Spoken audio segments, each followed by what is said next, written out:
Bom, o autor do requerimento, o deputado Eduardo Gomes, perguntou sobre a questão do capital estrangeiro em comunicação em outros países. Vários países adotam também restrições da mesma natureza, né? Isso não é uma exclusividade brasileira.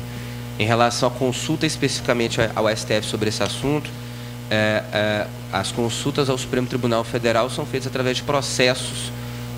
O STF não é um órgão consultivo, é um órgão decisório. Eu, particularmente, não conheço nenhuma demanda que tenha como caso concreto especificamente essa questão. Mas, enfim, eventualmente pode existir algum caso isolado. O deputado Júlio Semeghini colocou uma questão interessante sobre a comunicação social eletrônica. Eu havia colocado aqui na minha manifestação a importância de ter alguns dispositivos da Constituição da República que ainda, na minha visão, merecem alguma regulamentação, somente princípios na área de conteúdo. O deputado Paulo Lustosa fez uma pergunta muito interessante, mostra que realmente está afiado em relação a esse setor, até porque está conduzindo aí com maestria a questão do PL 29. Fez uma pergunta sobre o que separa meio de conteúdo e onde o Estado deve atuar.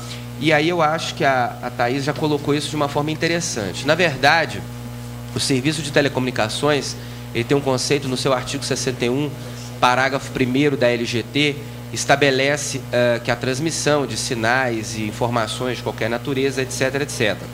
Agora, os serviços de valor adicionado não são serviços de telecomunicações e com eles não se confundem, né?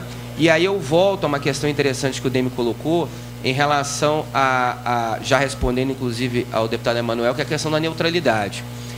Uma empresa detentora de uma infraestrutura de telecomunicações, ela deve respeitar a neutralidade e a isonomia. Esses são os princípios, né, que são norteadores. E qualquer embaraço nesse sentido deve ser reprimido. Enfim, não é admitido, não deveria ser admitido. Voltando à pergunta do deputado Paulo Lustosa, então, onde o Estado deve atuar? Eu acho que a grande questão volta em relação à separação do serviço de forma conceitual. Eu acho que já existe uma discussão interessante sobre separação estrutural e separação funcional que merece uma discussão mais madura.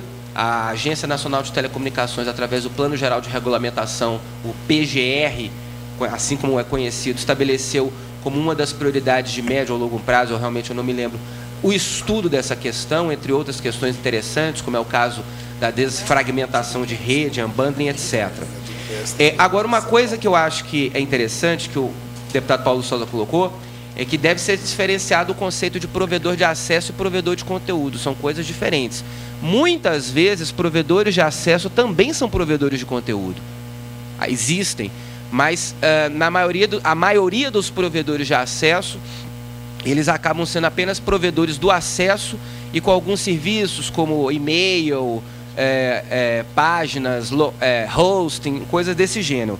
A norma 4 do Ministério das Comunicações, de 1995, já fez essa separação. Existe a separação muito clara, ela faz o conceito do que é provedor de acesso e provedor do serviço de informação, PSI. Esse tal do provedor de serviço de informação seria o chamado provedor de conteúdo. O que acontece é que em 1995 a realidade da internet era uma, e hoje a questão dos serviços prestados na rede sofisticou de uma maneira extremamente interessante, o que volta ao questionamento em relação aos portais. A questão não é o portal em si, a questão é a empresa jornalística ou atividade jornalística que está sendo desempenhada através, eventualmente, de um portal. Essa que é a questão. Porque o portal, além das atividades jornalísticas, ele tem atividades de comércio eletrônico, ele tem serviços que são prestados aos seus usuários, enfim. Mas tem ali, efetivamente, uma empresa jornalística. Então, Deputado Emanuel. Pois não, deputado? Na verdade,